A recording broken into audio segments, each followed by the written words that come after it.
This is Niklas from Orbit Culture, and you're listening to The Dan Shan Show. I have vocalist and guitarist Niklas from Orbit Culture with me. How you doing, mate?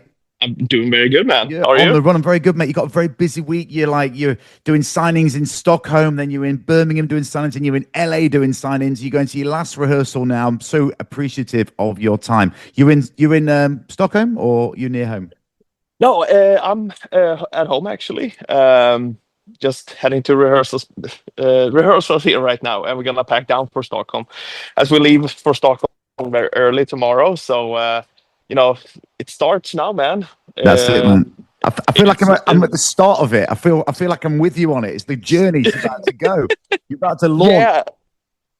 It's so exciting times, and I think leaving tomorrow, I won't be home for 2 months. I think so. Wow, that's why everything is kind of a bit stressful right now, but also very exciting. Well, I don't want to cause you any more stress, man. So let's batter through these questions I've got for you. No worries. I've heard this album, man. It's for me album of the year already. I know we're like 9-10 months into the year already. Can't believe it's October now. But man, what an album! How good is this? To be coming out this week, Death Above Life. You excited about it, dude? And thank you so much, man. What a pleasant surprise coming from you, man. Thank you so much. It's been 2 years of working. I mean, not only on the songs, but getting together with Chantrey Media, and it's been a whole roller coaster of stuff that needed to happen to come to this release week, basically. So it's been a lot of work, and we're so excited. So, I mean, you said that this album feels like a rebirth. How have they? How have the new tracks been received? How do you think you're evolving? What did you mean by that? I think the big thing comes from being the first release on a major label like Chantrey Media. That in itself felt like a rebirth in some way, but also that with this album, we're aiming to become the headliners we have always wanted to be. And also, we put down so much of the groundwork throughout these last couple of years, doing all the support tours we could, put our hands on. And it's been great. But, in the back of our minds, we always aimed for this headlining thing to really start happening. And with this album, it just feels like we shedded some of the old skin off and became a better, bigger Orbit Culture, I would say. Do you go looking for reviews? Have you checked out what people are saying about this, early reviews of the album, and obviously the singles that have been out in the last few weeks or so? Yeah, I've seen multiple great great reviews now, and it's been well received, especially by critics, I would say. Yeah. So and I also have noticed a bit of that along a lot of younger kids coming in and checking out the music. I guess that comes from us having a bit of a more modern touch now compared to the older stuff that we do. Yeah, so for sure. Exciting times. Of course. And how was the writing and recording of this album? How did it differ from previous? I think it was kind of the same process that we've always done. Just sit away and write with the computer, basically. But I think since we played so many shows, especially last year with Slipknot and stuff, that tends to come into the cracks also. We get so inspired by seeing those bands and be so lucky to see those bands, side stage. So you're like a sponge that just sucks in all the inspiration that you can. Did you write heavily on the road, or did you have to have time away from that to get creative? I'm one of those guys that needs to be home for a while to really start to write. I've tried to write on the road, but it's too much of distractions, basically. So luckily for me, I was home between April, May, and June last year, and that's where the bulk of the album was written. And then we just swapped the audio basically when we recorded it in November last year. So what about lyrically? You know, there's a few tender spots on this album. Is it The Path I Walk, the last track? What's going on lyrically on the album? You know, long story short, that song, you know, has been around like instrumentally for a few years, but we didn't know what to do with it, since it is kind of a wild card, I would say, when it comes to the instrumentals. It doesn't have, you know, the heavy guitars, heavy bass, or anything like that. But so we never felt it was an Orbiculture track until we actually wrote the lyrics for it, and it is, as you said, very, very dark and sad. But the more we started to think about it, it was more like a, I don't know if tribute is the right word, but like a homage to Richard's father, our guitar player's father, who passed away by suicide. Right. So then when it became attached to that, it just became an Orbiculture song, because it meant so much to us all of a sudden. It became a very personal song. So we just had to have it on there. Yeah. What about the rest of the album lyrically? The rest of the album, I would say, is very, gravitating to a lot of aggression and stuff towards feelings, maybe people. It's a lot of aggression and revenge in there in some way. Love that. So we were very angry when writing the lyrics, but I guess in our band when we get stressed, we get angry. So I think we were quite stressed last year, but also in a positive way, because we were playing all these big shows. So it's very conflicting inside ourselves. Yeah, but get it. Now, coming from a small rural town in Sweden, how much of that atmosphere influences you as a writer as well? I think when it comes to the music, it's not that much really. I think the inspiration comes from outside forces, but of course the visuals is something that we take from home. And I guess it's a very natural thing to do, being from rural parts of Sweden here, where the forests are dark, and it's a very easy match, I would say. Yeah. Have you been to that? I was in Stockholm a few weeks ago. Have you been to that Total Metal exhibition yet? I have not. No, I didn't know existed. It's very cool. It's all about the history of Swedish metal. It's very, very, very cool. I just wanted to say that because we go to Stockholm, man, go and check it out. I think it finishes in a few weeks. In fact, I think it might have finished now. Actually, you might have missed it, but I was there a few weeks ago. It was pretty awesome. Because that leads me into say, do you feel like the Swedish music history momentum behind you? Obviously they got a lot of big boots to fill as well. And there's so many people behind you as well ahead. What pressures does that bring for you as a Swedish metaler? I think that we don't think so much of it. Right. Okay. Yeah. I think it would be completely different if we were from a town like Gothenburg or Stockholm. Yeah. Yeah. But being from here, we are very proud of having the history here in Sweden. With At the Gates, In Flames, and all that stuff. But I think those bands are still something that you can look up like online, because that's our connection to the rest of the world, internet. Of course. But I'm super proud to be part of the Swedish metal scene, because we've never felt that we were, since we have always been like a do it kind of yourself band, and we've never been part of any scenes growing up or anything. Yeah, I get you. But I've been saying this for a while. I'm going to put this out there. I'm sure loads of people. I believe you're the next legacy band, right? Holy shit! No, seriously, man. Come on. I always say this to people. Like, what do you think? Who's going to be playing in years to come when our favorite old bands aren't around anymore? And I've been saying you guys for, I think, since the 2020, early 2020.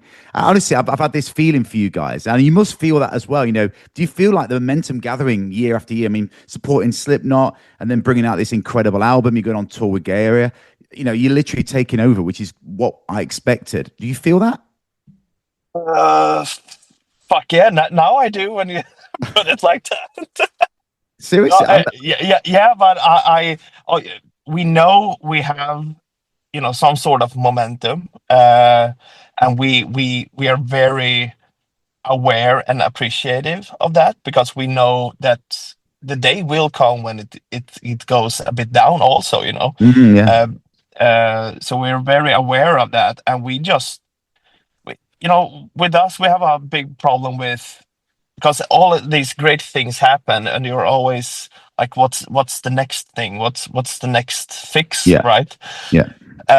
So all of us, the four of us in the band has, trouble, I would say, in living in the moment at some Right. point, which I think we have talked about, and we strive to get better, to take a step back, and enjoy what we're doing, and Yeah.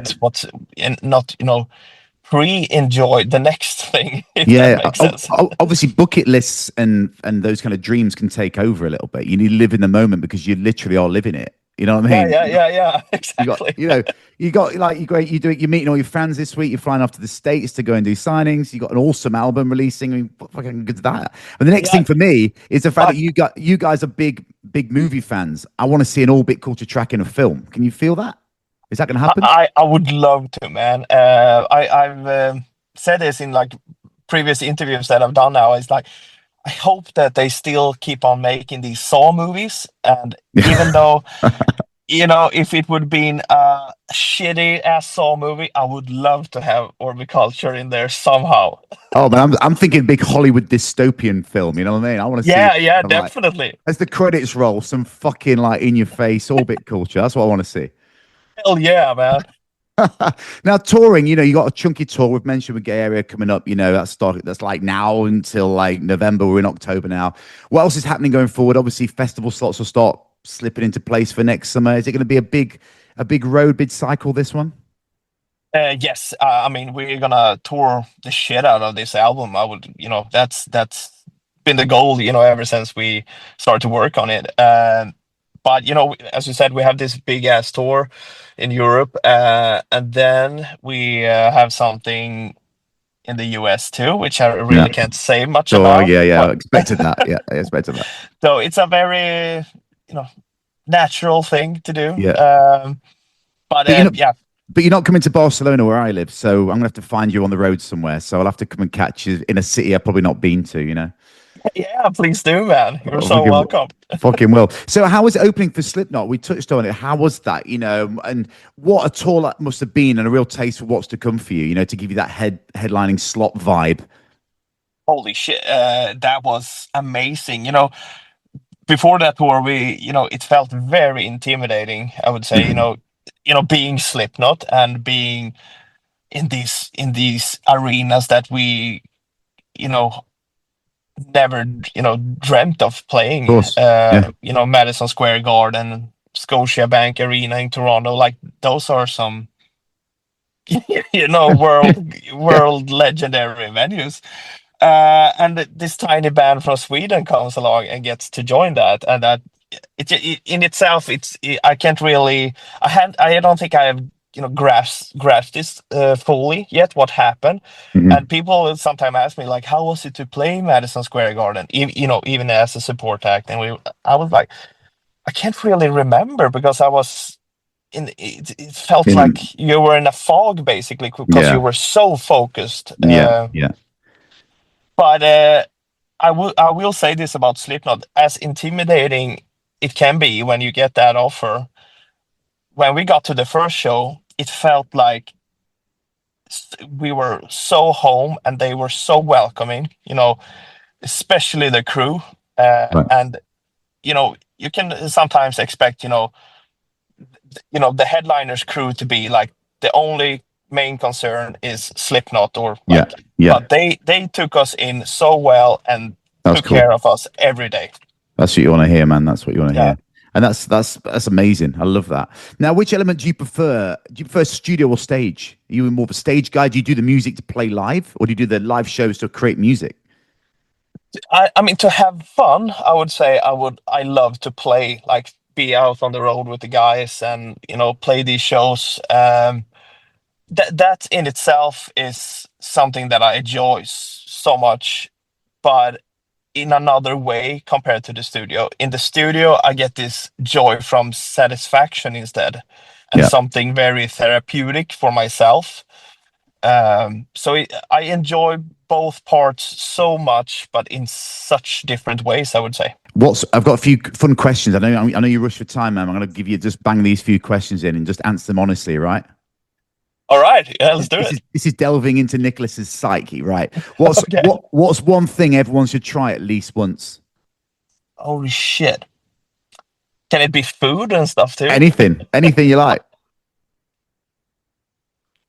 We have this place in Sweden called Texas Longhorn, and it's like a franchise. But for some reason, that food is so fucking good. But the beer that they serve there, the Yeah. State of Mind, is my all-time favorite beer. Right. And also, I have to flake in another thing. I've tried, chicken wings around the world, everywhere that I could go, and I thought America would have the best ones, obviously. Yeah. But we have also a franchise here in Sweden called Max, and Yeah, I know Max. Yeah. you should try those buffalo wings because they are in the top of all of the chicken wings I've eaten. That's cool, man. I was talking about beer. I was at Oktoberfest this weekend, and that's something everyone should try once. Oh my god, mate, what a party! Anyway, it's not about me; it's about you. If you could know if you know the truth to one question, what question would it be? Holy shit, dude! What are these? Fuck. Like compared to other bands, you asked. Oh man, I mean, I had a band saying it's Trump on the Epstein files. It's like what happens after life, that kind of shit. You know what I mean? But what came first, the chicken or the egg? We can pass on this, Niklas. It's all right. Definitely the egg. Right, yeah. Well, we'll stick with that one. Okay, here we go. We're going to power through these. What would your autobiography be called? Yeah, what would it be called? These are the toughest questions I've had, man. What the fuck? It'll get easier, I promise. The Boy from the Woods. Yeah, love it. If you could steal credit for one piece of art, song, film, album, what would you claim? That became mine. Yeah, it'd be yours. You could say, Matt, I did Master of Puppets. I wrote The Godfather, whatever you like. I wrote The Time by Hans Zimmer. Okay, yeah, I like it. Good one, good. I like that one. Now, what's your most unpopular musical opinion? I'll give you just a taste of what mine is. I think the Beatles are overrated, right? What's yours? I'm gonna say the same. And please, yep. Why? I mean, I understand that, like, the cultural impact because it was so new, but the songs themselves, even though they, for sure gave the backbone of everything that came after, those songs is not sitting with me. No, same. I'm with you. Right, good. Okay, couple more. Should non-metalheads wear metal shirts? Yes. Why? Because they are cooler looking than anything. Cool. Okay, I think I know the answer to this next question because you've mentioned it. But what would your death row meal be? I need a drink. I need a starter, main course, dessert. Dude, I'm gonna go over the top now. I'm gonna have a steak, fries, béarnaise sauce. Oh, that's me. That's me. Beer, PBRs, pizza, hamburger, ice cream. What flavor ice cream? What flavor ice cream? I think that cookie dough by Ben & Jerry's. That's a classic, man. But there's more. Tomatoes, chicken, like a grilled big chicken. Have you been asked this question before? Because it's rolling off your tongue quite easily, mate. I for some reason, I've been thinking about this last meal. Well, you're going to the States, mate, so be careful, right? This death row meal might become the truth. You steady it. I saw some story about some deranged killer that had to watch Lord of the Rings during and I would have to go with the same. Yeah, just like this length in your life. Okay, what would you like to do away from the music, Niklas? What do you do to like chill? Films? What do you do on the road? The thing is that I live and breathe horticulture like 24 hours a day. Yeah. Especially around this time where we are now. But I would say I love to play a game called Tibia. It's an old German RPG game. Yeah, yeah, Then basic nerdy shit, maybe some Warcraft here yeah, and there. yeah, League of Legends is a big thing on tour for us, yeah. especially for me and a crew member. We play a Cool. lot of League of Legends. Yeah. Love that. Now, what's one Orbit Culture track sums the band up the best? If an alien came down and said, "What is this shit?" What would you play them to prove who you are? It has to be mix of everything. Grow vocals, calm stuff. Go on then. I What is guess it? I guess now it's Inferno. Yeah, Yeah. yeah. Great track. So, what three words sum the band up the best? We're coming to the end now. Nordic, tribal, and mechanical, I think. Yeah, I like this. Very, very true, mate. The mechanical one's a good one. My final question. This is really important. What's the most used emoji in your phone? Can I check? Yeah, please. I thought most people do. Top left-hand corner. But if you've got an iPhone. Let's see here. It is the it is the metal horns. Of course it is, mate. It's like the horns, the chains, the devil, smiling devil. It's all that shit. I love that. Yeah. Well, listen, mate, I know you're rushing. You've been awesome. Thanks so much for your time. Good luck with the album. You have no luck needed because it's fantastic, mate. Good luck with the tour and everything. And amazing stuff. Thank you so much, man. I really appreciate it.